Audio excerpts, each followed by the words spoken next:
चलिए active voice passive voice का, ठीक है, प्रेजेंट कंटीन्यूअस टेंस का नेगेटिव सेंटेंस का अगर एक्टिव वॉइस पैसिव वॉइस बनाए, ठीक है, तो कैसे बनता है देखिए। प्रेजेंट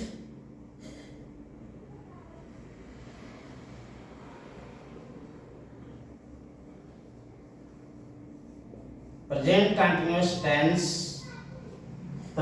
कंटीन्यूअस टेंस के नेगेटिव सेंटेंस,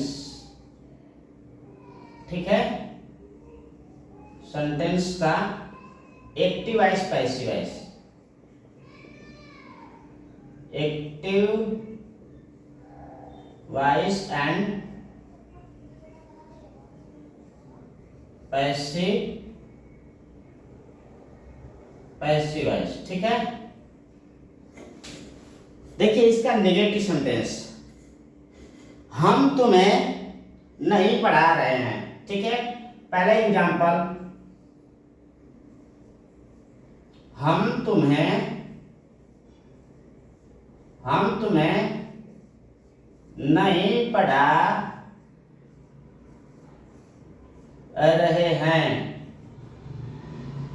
ठीक है, हम तुम्हें नहीं पढ़ा रहे हैं। इसका क्या होगा, एक्टिव वॉइस इसका क्या होगा, जो प्रेजेंट कंटीन्यूअस टेंस होगा, ठीक है, एक्टिव वॉइस, ठीक है। प्रेजेंट कंटीन्यूअस का जो रूल है लिखिए, वी बहुवचन है, वी आर नॉट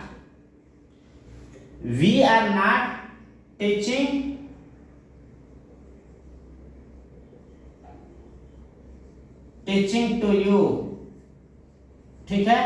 मतलब हम तुम्हें नहीं पढ़ा रहे हैं, इसका अगर पैसिव वॉइस बनाएंगे, पैसिव वॉइस, इसका जब पैसिव वॉइस बनाएंगे तो ये ऑब्जेक्ट है, ठीक है। इस सेंटेंस में ये सब्जेक्ट हुआ और ये ऑब्जेक्ट हुआ। अब पैसिव वॉइस में ये जो है सब्जेक्ट हो जाएगा और ये ऑब्जेक्ट हो जाएगा, ठीक है। तो वी का ऑब्जेक्ट क्या होता है, अस होता है, तो यहाँ का यू लिखेंगे, ठीक है, लिखेंगे यू, इसके बाद ये बहुवचन है तो इसकी साइकिल आर होगा, यू आर, इसके बाद नॉट लिखेंगे, इसके बाद बिंग लिखेंगे, ठीक है, B E I N G, ठीक है। मतलब आर और बिंग के बीच में नॉट का प्रयोग किया जाएगा, ठीक है। You are not being, teach का क्या थर्ड फॉर्म, हमेशा थर्ड फॉर्म, ठीक है। जब भी पैसिव वॉइस बनाएंगे उसमें मेन वर्ब का थर्ड फॉर्म का ही प्रयोग करेंगे, ये कभी भूलेगा मत, ठीक है। टाट, TAUGH, टाट बाय, ठीक है, अस, टाट बाय अस, ठीक है। आ रहा है समझ में। इसी तरह से अगला सेंटेंस,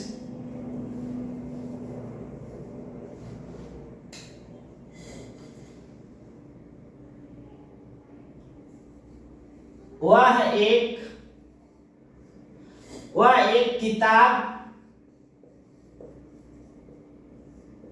किताब पढ़ रही है, ठीक है, पढ़ रही है, वह एक किताब पढ़ रही है, ठीक है, होगा सी। वह एक किताब नहीं पढ़ रही है, ठीक है। शी इज नॉट, ठीक है, रीडिंग द ए बुक, ठीक है, या ए बुक, ठीक है। ये तो पैसिव वॉइस हुआ, ये एक्टिव वॉइस हुआ, ठीक है। ये क्या हुआ, एक्टिव वॉइस। अब पैसिव वॉइस इसका बनाएंगे,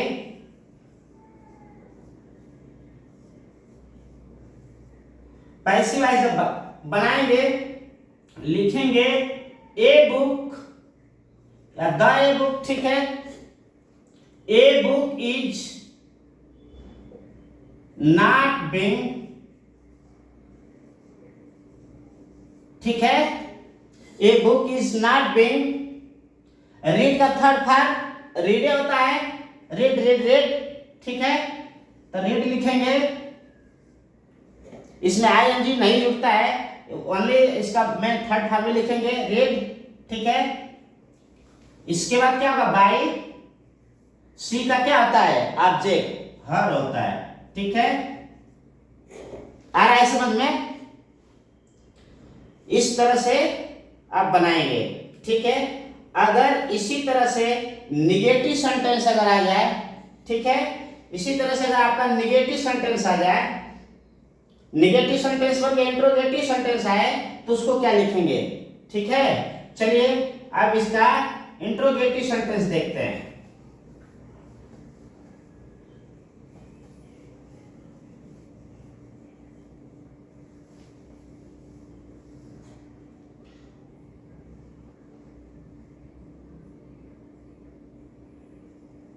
ठीक है,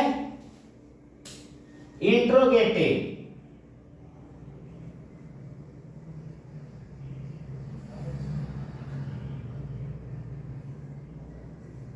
इंट्रोगेटिव, ठीक है। इंट्रोगेटिव सेंटेंस देखिए, क्या राधा, क्या राधा, क्या राधा एक आम खा रही है, ठीक है। क्या राधा एक आम खा रही है, इसका अंग्रेजी नहीं लिखी जाएगी, बल्कि इसका कर्ता के अनुसार इसका सहायक क्रिया लिखा जाएगा, ठीक है। तो क्या लिखा जाएगा, इज राधा, ठीक है। Is Radha eating, is Radha eating a mango, eating a mango. ये तो एक्टिव रहा, ये क्या रहा, एक्टिव वॉइस, ठीक है। ये एक्टिव वॉइस, जब इसका पैसिव वॉइस बनाएंगे, जिसका पैसिव वॉइस बनाएंगे तो क्या बनेगा, ए मैंगो,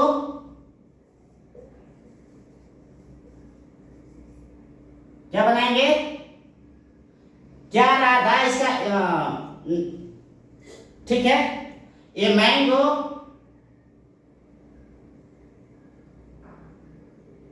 ठीक है। तो यहां भी क्या लिखेंगे, पैसिव वॉइस बना रहे हैं ना, तो एक है तो यहां भी इज लिखेंगे, ठीक है।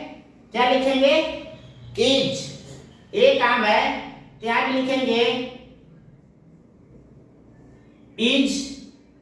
Is a mango, is a mango being, ठीक है, eaten by राधा, ठीक है। इसका थर्ड फॉर्म लगेगा, ठीक है। Is a mango being eaten by Radha, ठीक है। अगर यही चीज अगर बीच में आ जाए, ठीक है, यही चीज बीच में आ जाए, जैसे देखिए दूसरा एग्जाम्पल,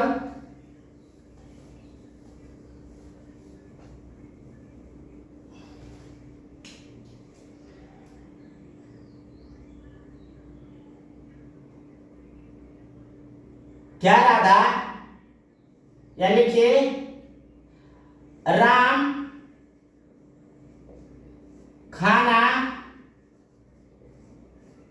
क्यों खा रहा है, राम खाना क्यों खा रहा है, ठीक है। इसका एक्टिव क्या बनेगा, एक्टिव वॉइस, ठीक है, लिखेंगे कि why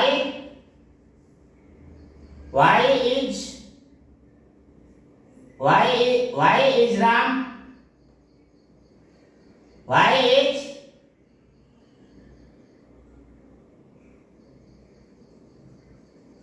ठीक है, why is Ram eating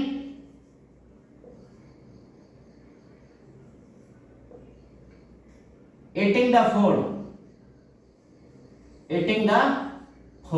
ठीक है। अब इसका पैसिव वॉइस बनाइए।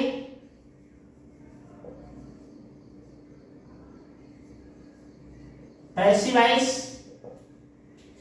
द फूड, वाई, ठीक है, क्या लिखेंगे यहां पे,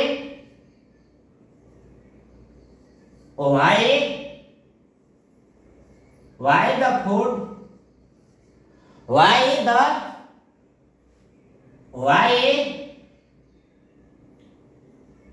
ठीक है, यहां ये लिखेंगे, सहायक क्रिया लिखेंगे, सॉरी, why